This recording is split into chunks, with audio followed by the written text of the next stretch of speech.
So before we dive into this video, it's important to understand this video was made possible by Uber. It was sponsored by Uber. However, the opinions expressed in this video are true and my own. So with that being said, let's get started. Welcome back to part 2 of 180 Days of Change with Aaron Schildkraut. Thank you for having us again. And this time we're going to talk more about earnings and Uber Pool. So Aaron, thank you for having us. And glad to be here. Ready to get started? Yeah. All right. Let's do it. How are earnings addressed directly with 180 Days of Change?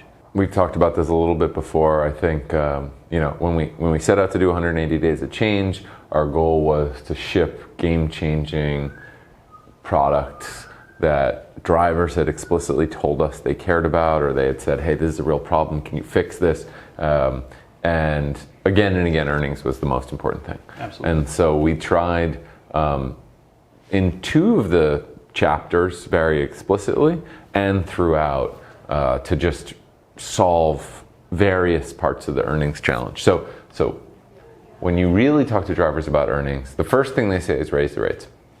But then you ask a bunch of other questions, and you end up finding that there's lots of parts of earnings actually that are frustrating. So first, their earnings aren't clear. People just actually like don't understand how much they made. They feel like they have to track on their own. The second thing is that again and again, drivers have told us, I don't feel like I'm being paid relative to the work I'm putting in. And we really wanted to make sure that their effort, and particularly extra effort, was acknowledged through the earnings structures.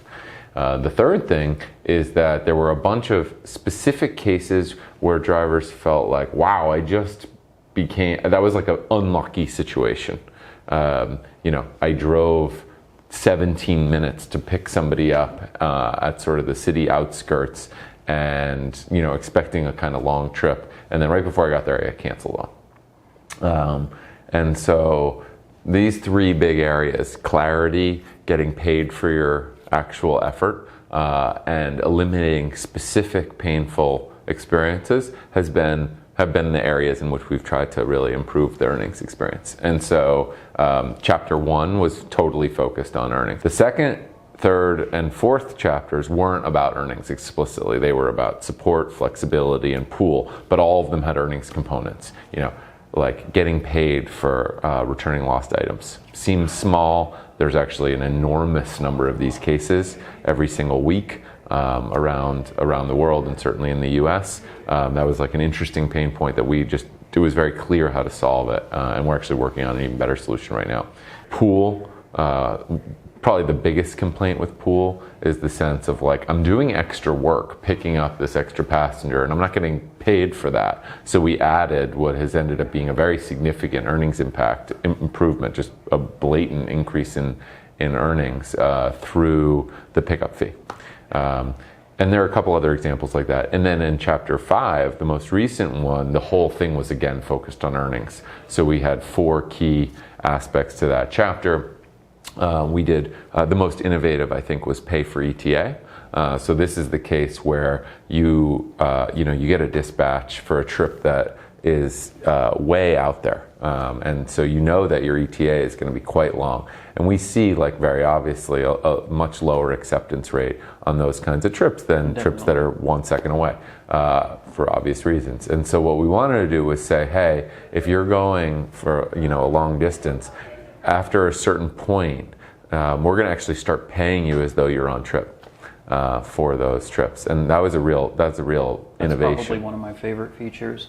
Because I personally have had to drive, sometimes 20-30 minutes away to go pick somebody up. Totally. And either they'll cancel on you and you get nothing, or by the time you get there and pick them up, they tell you, they're going down the street to a local restaurant, and you're just. So it's yeah, so that was an amazing feature, and I've heard a lot of positive feedback from drivers on that as well. Yeah, I think, and then one of the things that was really nice about that one is it also will increase reliability for riders in the outskirts. So it was really a nice win-win, because we want to build stuff that's awesome for drivers, but also awesome for riders. And so the last chapter had a couple more things. A great other example is the tolls one. Yes, thank you. Personally, thank you. It's like, it was so bad. Like, how are we charging drivers for the toll One, like if there's another driver who's literally equal distance away, like maybe they're 6 seconds farther away, but they don't have to go through the toll. Obviously, we should send the guy who's 6 seconds farther away. Right. And then secondly, like you shouldn't have to pay for the toll if you're going there in order to pick up the rider. You know, that's just problematic. So I was glad we fixed that one. That's always been a huge frustration of mine. I'd also like to say thank you for the returning lost item fee, because I can't tell you how many times I personally too have had to, you know, somebody, when I drove in Indianapolis, it's so spread out there. That is one of those places where you got downtown, then people are like 30, 40 minutes away, and they call you as soon as you get back to the city. They're like, oh man, I left my iPhone in your car. Yeah. And it's like you bring it back to them. You do it because it's the right thing to do. At least I always did. But deep down, you hope that they're going to give you $20, $30, and they look at you and they say, thank you, have a good night. And you just throw, you know, now you're an hour out for the night. Yeah. So that's a really awesome implementation. And we can do it better. Right now, it's I agree. What can we do? I mean, right now it's like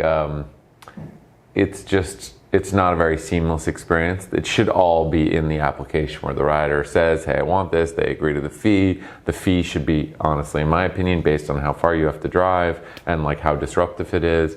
There's just like a lot of improvements. Right. This was we're going to fix this tomorrow. Kind of, you know, this is ridiculous. We must fix this. Let's do it fast. And it might be a little gross the way we do it, but like we're going to do it, and then we'll iterate. Well, it works, and it can evolve with time. Tipping, I think, also actually the fact that you can tip after. We see a bunch of times where like that person who said, you know, thank you, good night, and didn't give you the 20, which is what I also would have wanted right there. They end up like going back to the trip and tipping a bunch to deal with the fee as well. That's a good point. Okay, so when it comes to tipping, what actually led you to include the tipping feature in the app? Because God knows it was, what, 5 years? 5. It seemed like Uber was just totally 5 against long years. tipping. So what was the straw that broke the camel's back there? All right, so the original reasons that Uber didn't have tipping is one, that early idea that you tap a button, get a ride, never think about it again. Everything is so seamless for the rider. That was a lot of what we offered that was so magical.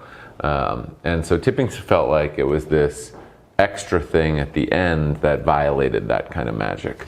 So that was the first reason. I'm not necessarily saying these were good reasons, but This was how we thought about it as a company. The second thing is we felt like if tipping became mandatory, like it is in the restaurant industry in the US, that what would actually happen, this isn't obvious, but that what would happen over time is prices would naturally drop to make up for the increase that the tip provided. And it would happen naturally. Like it would happen not like because Uber would like turn down the rates for drivers, but it would happen because surge would subtly go down. And so over time, like in fact, earnings would go down in an alignment with the increase in earnings that was created by tipping. And so even though it seemed like the obvious right thing to do, if it was mandatory and became like the restaurant industry where every ride gets tipped, you know, or in the restaurant industry, every meal gets tipped if you're at a sit-down restaurant. I think it's like 98% of meals.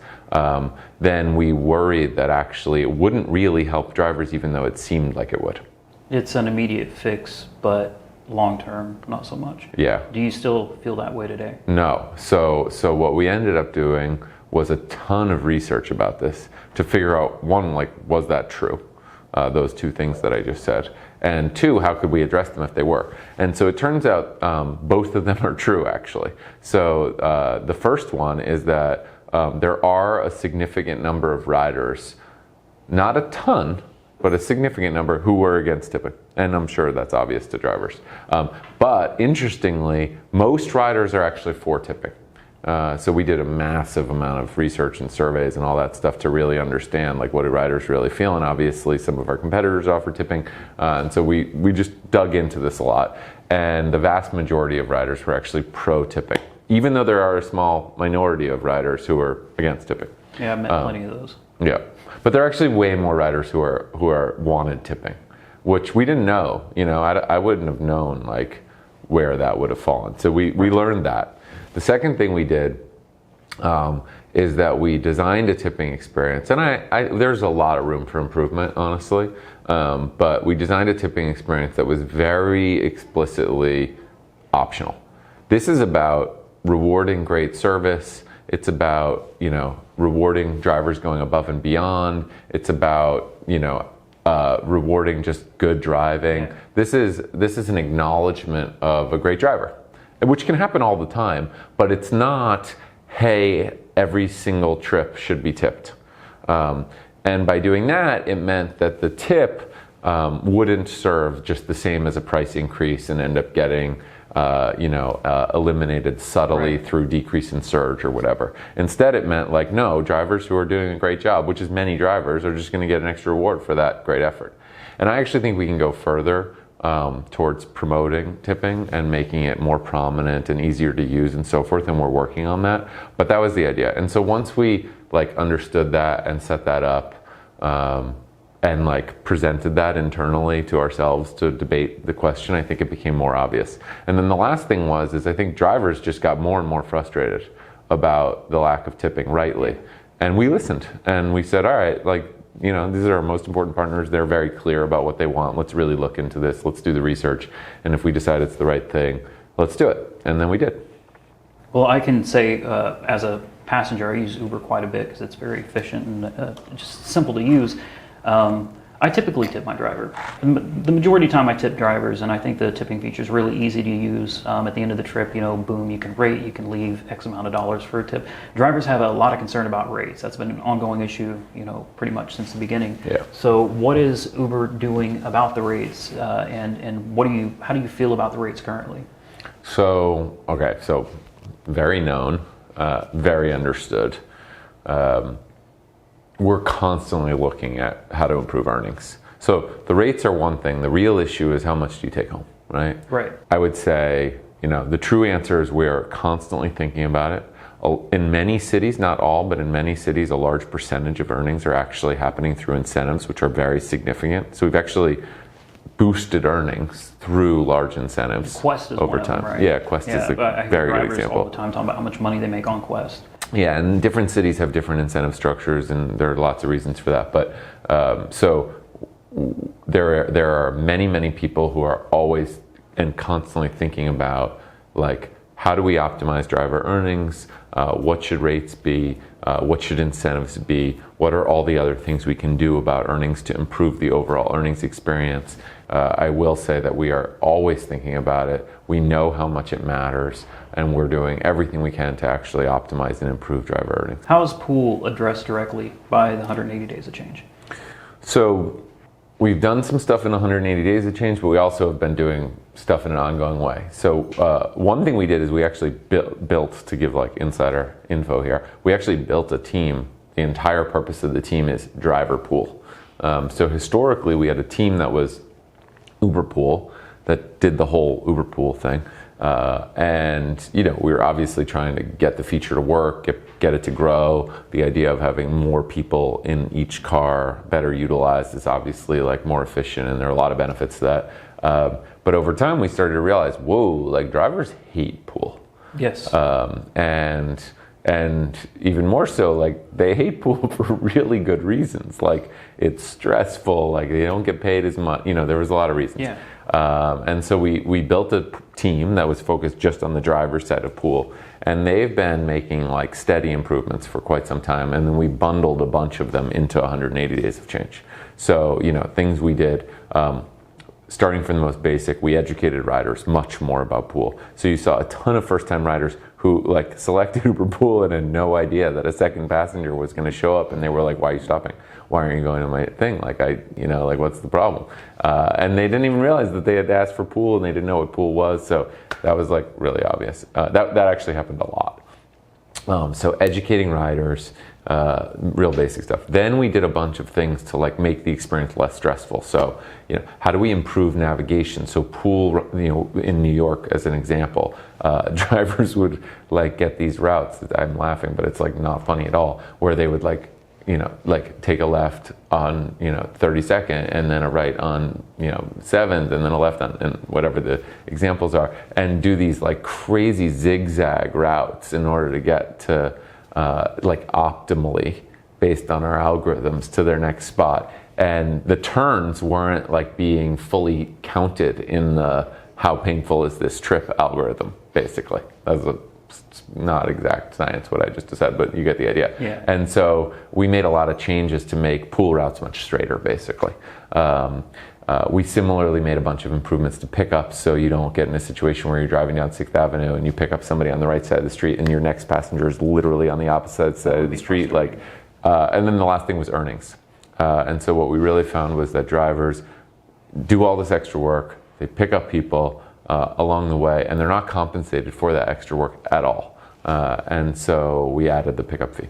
So those things were all part of 180, and I think represented some good steps forward. There's definitely more to do, but it was a solid start.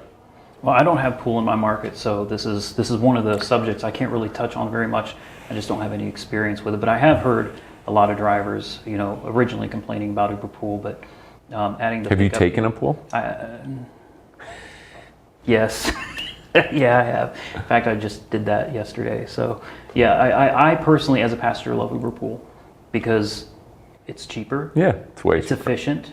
And, if I was, one of those, I'm worried about the carbon footprint and everything, that's a perfect option. Carpooling is always better than, wasting open seats in a car. So, I think the pool experience has gotten much better.